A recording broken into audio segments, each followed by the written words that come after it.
Hello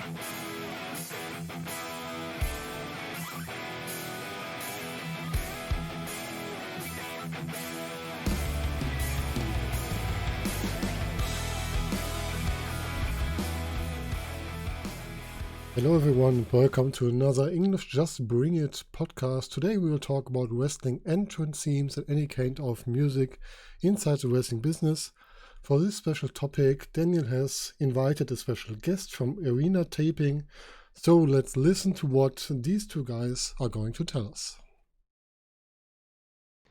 Welcome everyone to Just Bring It, the wrestling podcast. My name is Dan, and today's guest is Leaf from Arenataping, and we are going to talk wrestling music and theme songs and all that stuff with him. And yeah, how are you doing? I'm doing fine. Only something I've never not used to experiencing. I'm a late owl, but these days I've been waking up very early. It's really nice. Yeah, early hours is that's how we do it in Germany. Like we get up early and or start working like right after we got out of the bed, and you are now being stuck with us here. Yeah, and thank you for joining us here in this early morning for you, early Sunday for the listeners. It's when we are recording this. And yeah, the question on everybody's mind is certainly who are Arenataping?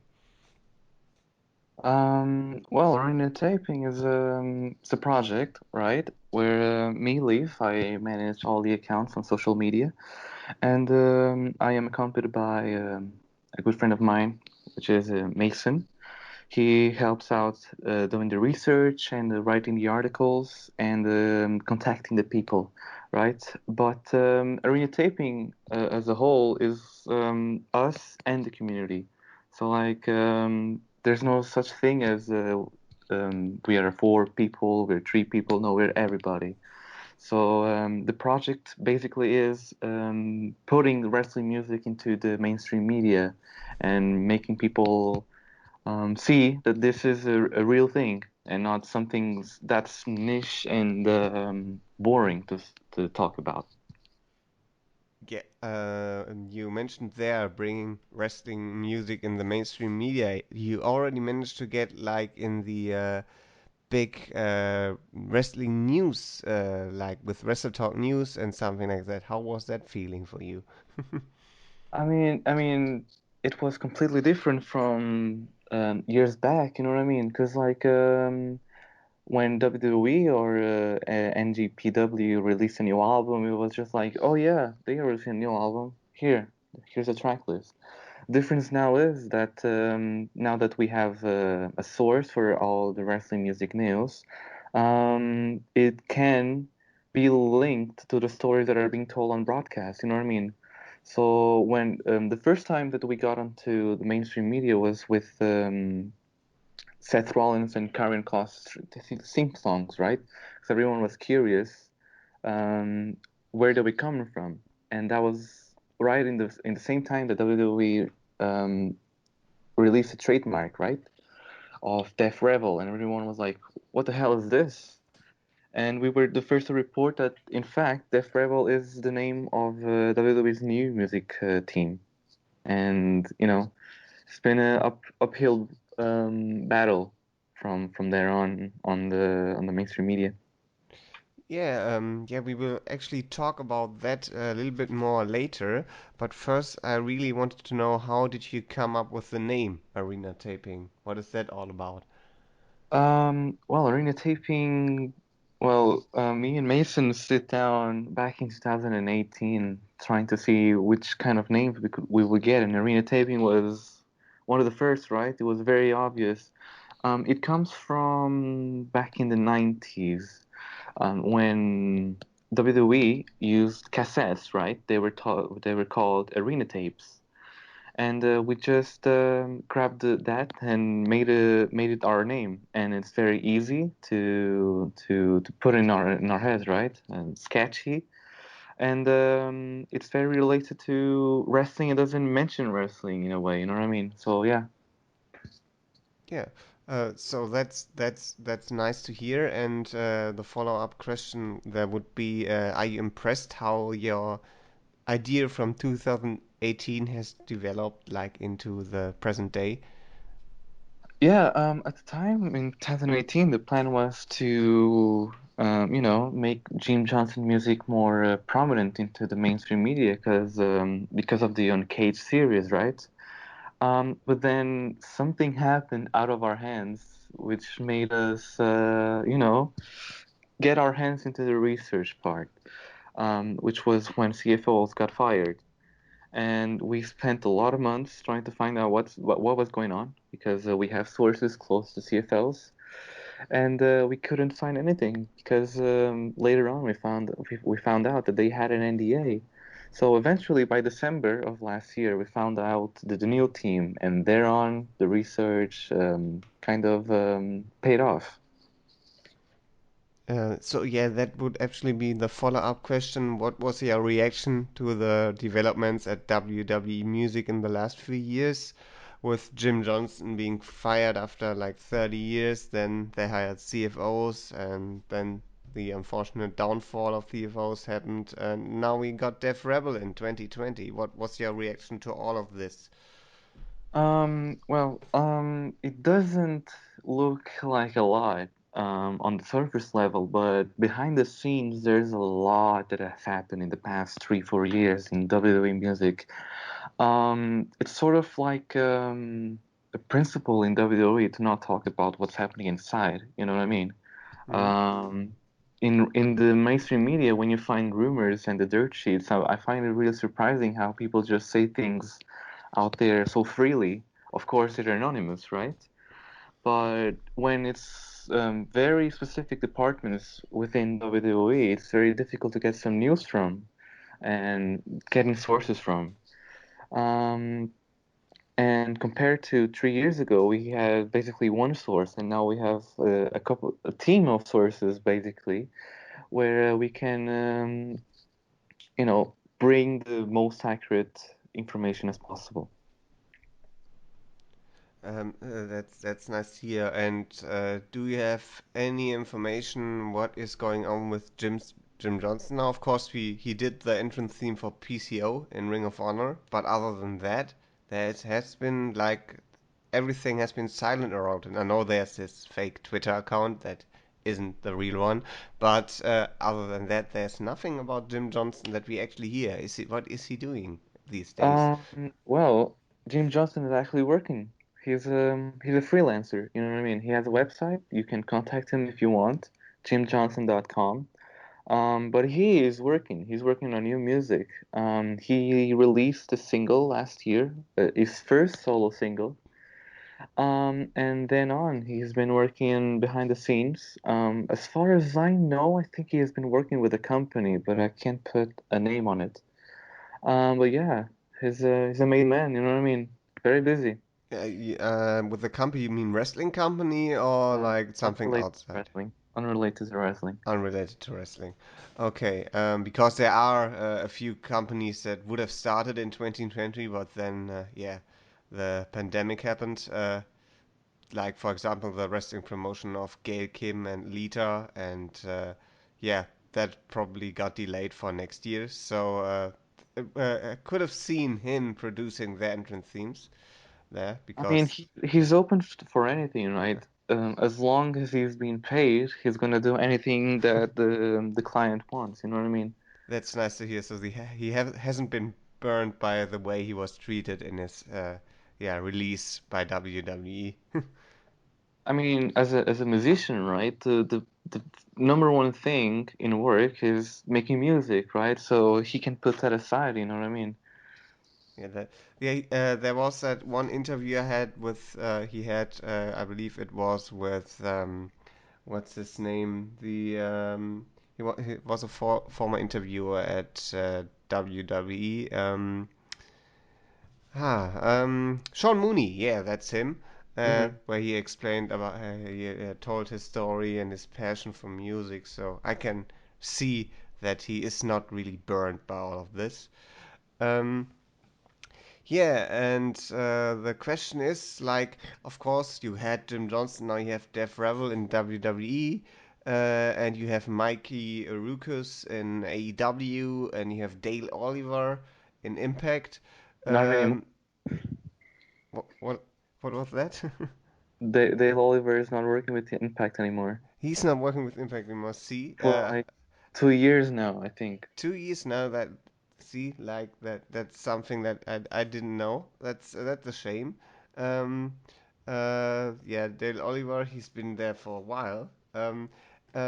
But the thing is, like, you have these companies that go like for one producer who has done then work like for every theme song. Like he has like has to work pretty fast and something like that.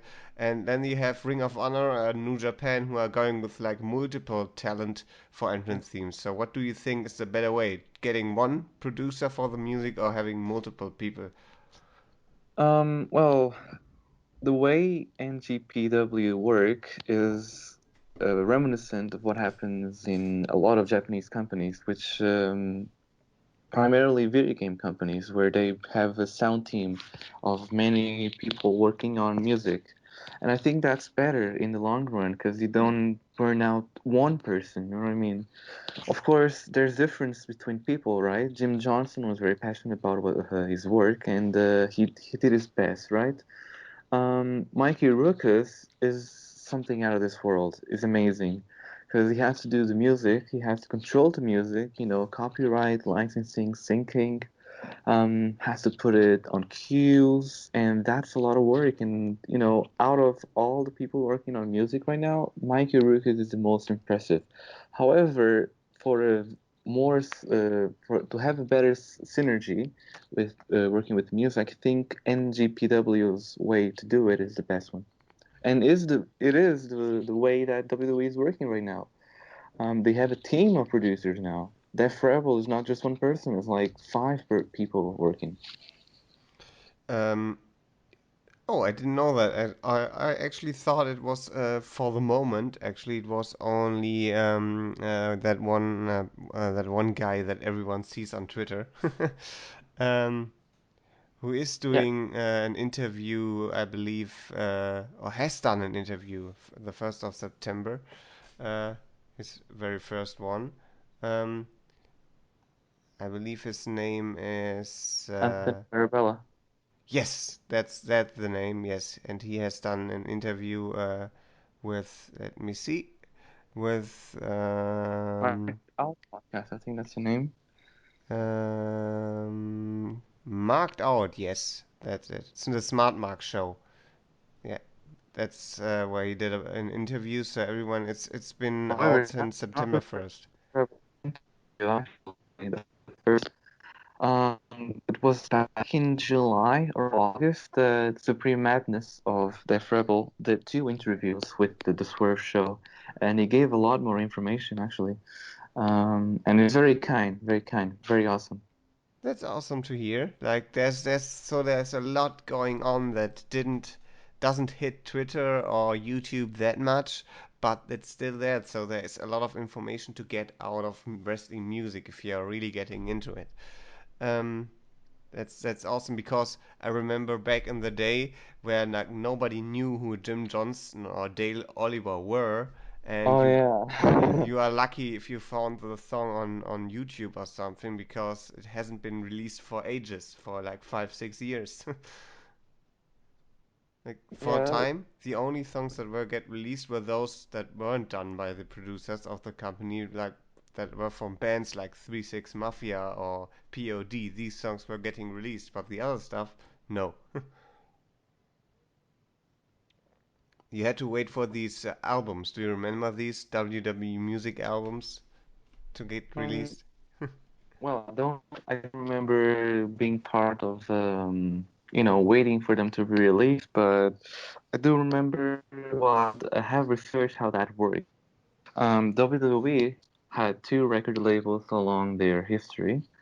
The first one being Koch Records, which made their albums until up to volume, no, actually, until Anthology. That was their last album with Koch Records. And then they signed with Sony. incredible. Yeah. Oh, they're signed with Sony. Sony's doing this now. I thought they were handling everything by themselves, actually. So I have never seen the Sony label on anything, so that's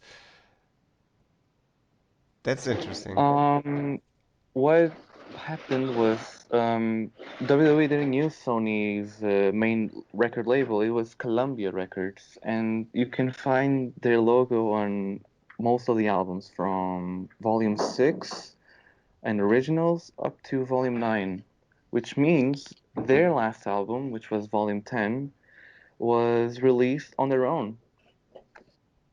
Yeah, and that's how it's been ever since. Like they've done everything with WW Music. It's my impression, right? Yeah, they signed a publishing deal instead of a record deal, which is more easier. They don't have to release albums. Um, Imagine, with Columbia, they had an album per 2 or 3 years, right? It was part of their deal. Now they are independent. They only have a publishing deal. They publish the music through Universal, and they release the albums whenever the fuck they want. You can censor that if you want. I don't know. I think it's fine. The thing is, with WWE, they always want to do things on their own and they have everything under their own roof, so it only makes sense to do that with the music as well and not be, yeah, dependent on somebody else so much. Um, yeah, the next question is something that, yeah, people have been discussing for a while now, and that is how important is an entrance theme actually to the actual presentation overall of a wrestler, and should the music just be good and cover the first 30 seconds of an entrance, like only the entrance, or should it be like an actual song that also fits the character? What's the best way to go there? I mean, wrestling music is kind of like scoring a film, right? That's something I agree with Jim Johnson. He used to say that a lot. Um, when you are watching a movie, of course, you can only hear a song for a minute or 30 seconds, but the actual track is like 5 minutes, and you will only know it when you buy the original soundtrack later on. Um, Wrestling music has a very specific, how do you call it? Composition style in which the main part, the first thing that you need to hear is the chorus, right? Where is the climax. Um, of course, this was a problem that occurred with CFLs where they said, "Oh, wrestlers don't come out for that long. We can make tracks short." Which then, when hearing it on Spotify, is kind of repetitive, right? That's the Yes, yeah. difference. I think wrestling music needs to be treated like another piece of music, right? Write the whole thing, whether it is 2 minutes, 3 minutes, 4 minutes, whatever, as long as it fits the character and it creates a story. Yeah, I agree. So, yeah, the story aspect has been gone missing for a while. It has been picked up by CFOs sometimes, but not as often as Jim did it. And yeah, for that reason, some songs were good, but actually didn't fit the character and were like exchangeable. That is my impression I got there. But with Death Rebel, this kinda has been going back to what it once was. It's my personal impression. Um, yeah, and the next question I have for you is these entrance themes. How do they actually get made in 2020? How is the approach between the company, the producer, and what does happen before the song actually comes up on the TV show? Well, first things first, it comes from the company itself, right? Whether it's the writers or the director. In WWE, it's Kevin Dunn, and his writer, I think it's Cody Rhodes or Kenny Omega. And they go to their music director in WWE, Def Rebel, and AEW, Michael Ruckus, and they say, "Oh, we want a new theme. This is the direction we're going with. Do the best you can." And then they go to the studio and try to do what the client wants. You know what I mean? more restrictive because they are more storytelling, right, in the long term. It might not seem like it on broadcast, but they have that long term thinking. While in AEW, Ruckus has, you know, constant communication with Cody Rhodes, and he's always on the run, working to putting the music on broadcast. Next, when the track is done, you know, between interchanging mixes with the directors and all of that, um, when the track is done, it needs to be published so the company can gain royalties from broadcasting on TV. And that's how wrestling companies get the money from music. First, they get royalties from broadcasting on TV, and then they get the royalties from digital downloads. So that's what I've seen. The difference between WWE and AEW is that sometimes Mikey Ruckus puts these songs on Bandcamp before they go online on Spotify and all these other platforms. And with Bandcamp, the thing is that you actually can listen to it like 5 or 6 times, and then you are asked to pay to listen to the song. Do you think that's a better way to uh, to do things for the producer himself, or Oh, absolutely, absolutely. Because Bandcamp is very, it's the best platform for music, in which Bandcamp only get a small fee. And on Fridays, they don't get any fee. All the revenue goes to the artists. And AEW being on Bandcamp is amazing, um, for a wrestling company to be trusting in this platform. If it were WWE, nobody would believe it, right? And it wouldn't make sense because WWE have to work with partners, and they are very big partners with Spotify and iTunes, which is why they always push those platforms first. A couple of years back, when they launched WWE Music YouTube channel, they are since then releasing the music first on YouTube and then putting them on digital streaming platforms. It kind of makes sense, but it's kind of counterproductive because people can't contribute money to the team as much as they could have wanted to. Compared to AEW now with Bandcamp, you can just buy it. The money goes directly to AEW, and you are supporting the product. so everyone check out Bandcamp, AEW on Bandcamp instead of waiting for the Spotify release, and support your local in quotation marks, uh, wrestling producer. And yeah, talking about wrestling producers for a while now, who is actually your favorite one in history? Ooh, well, um, hard question. Hard question. I love Jim Johnson. I'm gonna say that. I love Jim Johnson. Um, a lot of the work that I do is I hear a lot of the music that I hear, you know, a lot of artists, but one of the primary producers that I look up to is Jim Johnson, in the way that he's doing things without knowing about them. You know what I mean? He's done all sorts of genres, whether it is reggaeton, rock, metal. He's done gospel, and he's done it without any experience. You know what I mean? In those genres, and that's amazing. That's what drives me to keep making my own music. And yeah, that's the one producer that I like the most. I do like the rest of the producers that have been found on wrestling, and CFOs, Mikey Ruckus, Dale Oliver.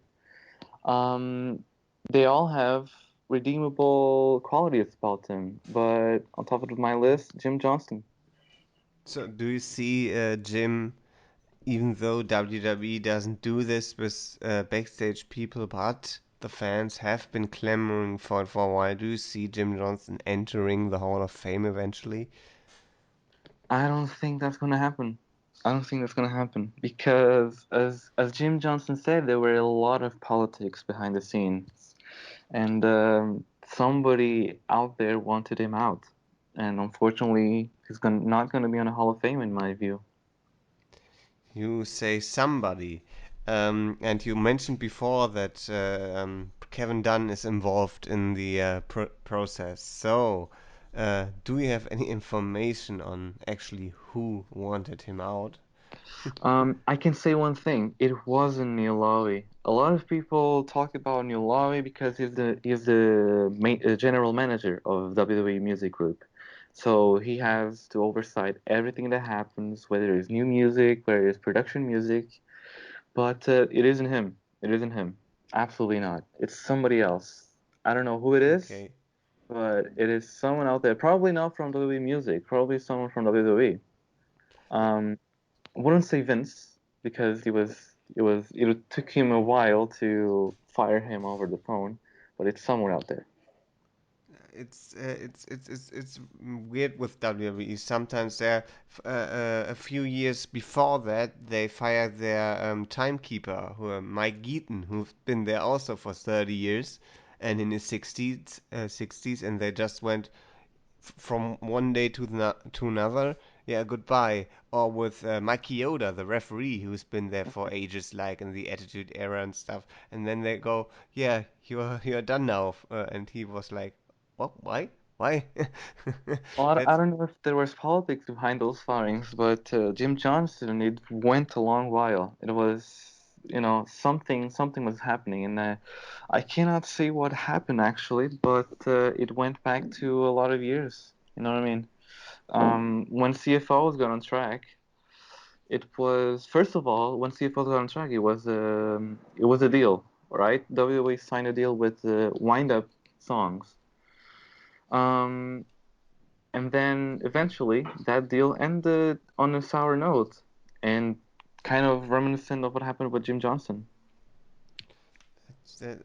but what we've seen that WWE still keeps using Jim Johnson theme songs that are established, like from Roman Reigns or Mhm. like um, Mickey James, for example. Um, but with CFOs, there seems to be that information that WWE actually wants to get rid of all of that songs. Yes, that is Yeah. indeed what's happening. With Jim Johnson songs, WWE owns 100% of the publishing rights because Jim Johnson songs are published under Stephanie Music. Um, CFO's deal is that every song is split, right? So every song, 50% is owned by WWE, and the other 50% are owned by CFO's ex-manager, Greg Wattenberg. So what that means is by each broadcast and digital download or streaming, WWE only get half of the revenue. If it goes up to half of the revenue, we don't know about that 100%, but that's how it goes. And they don't want that. They want 100% of the revenue, right? So with Jim Johnson, that isn't a problem, and neither is with Def Rebel. CFO's deal became detrimental to the company, and they want profits. That that- that's a very unfortunate story right there. Um, but yeah, we have been talking about Anthem themes for a while now. So here's the big question for you: what is your favorite Anthem theme song of all time and right now? Oh my God. Oh my God. That's that's a hard question. Of all time. Whew. God damn. That's hard. 10 years ago, I would say End of Days. That was the hottest thing 10 years ago. Or 9 years ago actually. But now, I don't know. Hard to say. Um, Which version of End of Days, though? oh yeah. Yeah. Yeah. That's where it gets tricky. Right now, fuck, I can't say. I can't say. There's so many songs. I'll tell you what. One theme that I've been listening to a lot recently is Double or Nothing from last year. Yes, actually, yeah, that I haven't have it in my head right now because I know "Fight for the Fallen." That's also a good one by Mikey Rivers, but Double or Nothing. It's an instrumental thing, right? Yeah, it's an Yeah. instrumental Okay. with Yeah. a saxophone solo and Yeah. guitars No, and no, I yeah, heard. that was amazing. That was amazing. I really love it. Yeah, he is very creative, Michael Ruth. I don't know how he does it, and I hope that he doesn't burn out. That would be a shame. But he's like an animal. Like he's like Yeah, he's a non-stop. beast. He's a beast. I haven't seen anyone like Mikey Rockets before. Yeah, that's like. And do you know how AEW got to him? Because when they first started, they had Jim Johnson on Starcast and stuff, and I thought like maybe they're going after him, but then they went with Mikey Rukers, who I haven't heard of before. Cody met him actually. Cody got to hear his music, got interested, and eventually for a pay-per-view, I don't remember which one it was. I think it was Double or Nothing or All Out. He just got the call, got the contract, and made started making music. You know, and he was working as a retailer, right? So he went from retailer to AEW music director from one day to the other. It's amazing. That's very crazy. And he's very active on Twitter, so Makes it there's makes the work easy for us. Makes the work easy for us. You know, yeah. sometimes people ask why we don't talk much about AEW, and it's because My Hero shares all the information from the get-go. Yeah, he with Eddie Kingston's song. You only have to go to his page and you see him liking all these tweets about the theme song, so you can assume, yeah, this song is made by him again. Yeah, he Yeah, has already confirmed it. He has already confirmed it. yeah, he's very fast. So I mean, you can assume it's a Mikey Rukus production, but at the end of the day, maybe it's by someone It is. It else. is. It is a Mikey Rourke's production. But you have like Kenny Omega who has gone a different path. That happens.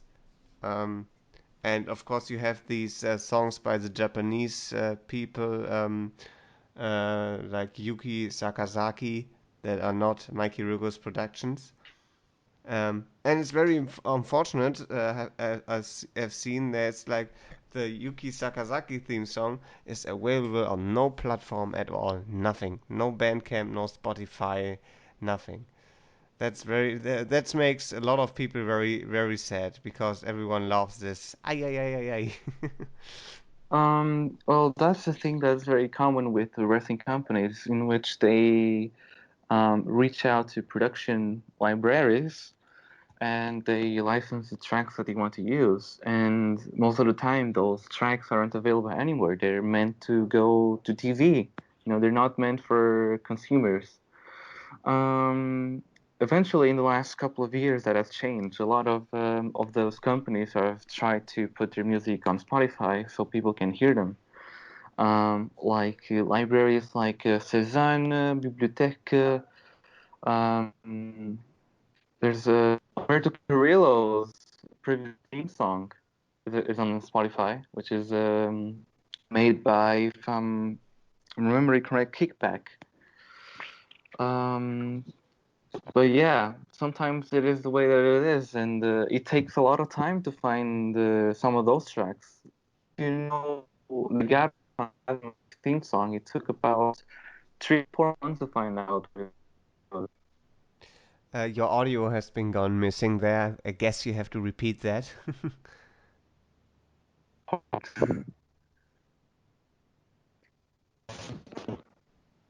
Are you hearing me? Yes, now it's better. Right. What did you miss? I don't know which part you missed. So I am the part where you said that a lot of theme songs are hard to find, and yeah, then it went south. all right. There's a lot of things that people can find because they are pushing. That means that companies, like wrestling companies, have to license them, and these tracks are not meant to be for consumers. They're meant to be for companies and clients that want random music, so to say, on their productions. Um, in recent years, that has changed with some production library brands putting their music on Spotify and whatsoever. For example, Bibliothèque Cézanne, um, APM have put a lot of their music on Spotify. For example, Humberto Carrillo's theme song, Dale Gas, um, which the actual composer of that track didn't expect for it to be that popular. But yeah, that's how it goes. Yeah, it's Delegas is incredible. Unfortunately, they had to change it, but I really like Delegas. Yeah, and then we are actually reaching our final question here for today, which is what is next for Arenataping and where can people find you guys? Well, we're kind of going through a hard phase in which a lot of my tools were stolen, so I'm kind of just Mm. working on my laptop. But you can find Arena Taping on Twitter primarily. Um, Easy to find at Arena Taping. You can find our website, arenataping.wordpress.com, and on YouTube. You know, just search Arena Taping. It should be the first thing that comes up. There's plans for interviews and insights of wrestling themes and people inside the wrestling music community very soon. I don't know, I can't put a date on it, but it's coming very soon. That's very nice. That's I really looking forward to listen to that, to share that around, and yeah, and of course you have been a helpful hand with doing the Wrestle Talk theme song list, which has been way more successful than I ever expected.